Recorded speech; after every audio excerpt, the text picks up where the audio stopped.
Right now, somewhere, a dog is sleeping at the foot of a bed. It trusts the human above it completely. It has no reason to run. But that trust took thousands of years to build, and it didn't start the way you think. You probably imagine a caveman finding a wolf pup and raising it by hand. That's not what happened. The real answer is far stranger. Dogs weren't invented. They were grown, slowly, out of fear turning into tolerance, and tolerance turning into love. Picture a hunting camp 15,000 years ago. Fires burning, meat scraps tossed to the edge of the firelight. Somewhere in the dark, wolves are watching. Most of them stay away. Humans are dangerous. But a few wolves are bolder. A few wolves are calmer around the flickering light and the smell of people. Those wolves creep a little closer. Here's the strange part. Nobody chose them. Nobody planned this. The wolves chose themselves. The researcher Raymond Coppinger called this the scavenger pathway. Wolves that could tolerate being near humans got first access to food scraps. Wolves that panicked and fled got nothing. Over hundreds of generations, calm won, fear lost, and an animal that once avoided humans at all costs began orbiting their campsites like moons around a fire. But why would getting calmer also change how an animal looked? That question puzzled scientists for decades until a Soviet geneticist named Dmitry Belyaev ran one of the strangest experiments in modern biology. Starting in the 1950s, he bred silver foxes for a single trait. Not size, not color, just tameness. Only the calmest foxes in each generation were allowed to breed. Within a few generations, something impossible happened.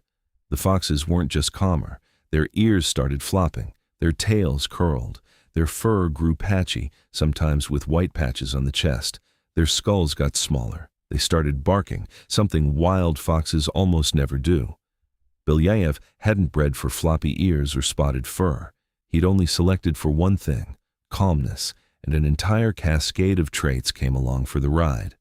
Scientists now call this the domestication syndrome. Select for tameness, and juvenile traits get dragged into adulthood almost as a side effect. Puppy-like faces, puppy-like behavior. Even as adults. This is likely what happened to wolves too. Nobody was breeding for floppy ears. Somebody or something was breeding for one trait only, tolerance of humans, and the rest came free. So who were the first dogs? In 1914, quarry workers near Bonn, Germany, uncovered a grave containing a young man, a young woman, and a small dog, deliberately buried between them. The remains date back roughly 14,000 years. Genetic testing later confirmed it wasn't a wolf. It was a dog, sick, possibly with canine distemper, and it had survived weeks past when a wild wolf would have died. Someone had cared for it. Someone had kept it alive long after it stopped being useful. That's not domestication in progress. That's domestication already finished, a bond already deep enough for grief. Genetic studies suggest the split between wolves and dogs happened somewhere between 15 and 40,000 years ago, though researchers still argue over the exact number. Some evidence points to Europe, some points to Siberia, some points to East Asia. It's possible it happened more than once, in more than one place, with more than one population of wolves independently drifting toward human camps. But here's what almost every researcher agrees on. Humans didn't design the dog. The dog designed itself, one act of nervous system tolerance at a time, and humans simply stopped chasing it away. Once wolves were hanging around consistently, something shifted. Humans started noticing which ones were useful, the ones that barked at approaching predators, the ones that helped track wounded prey, the ones that guarded the camp at night while everyone slept. Now, humans weren't just tolerating wolves, they were choosing them, feeding the good ones more, letting them breed near camp, pushing away the ones that caused trouble.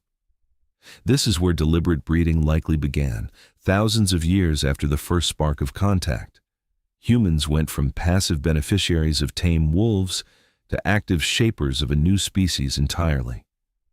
Think about what that means. The dog curled up next to you tonight is the end result of a process that started with fear at a fire's edge and ended with an animal that would die for you. Every floppy ear, every wagging tail, every eager bark at the door is a genetic echo of Belyaev's foxes, of scavenging wolves at ancient campfires, of a bond that nobody engineered on purpose. You didn't create the dog. Your ancestors just stopped running it off. The wolf did the rest. And somewhere, right now, a dog is sleeping at the foot of a bed, trusting completely, because 10,000 generations ago, one nervous wolf decided the fire was worth the risk.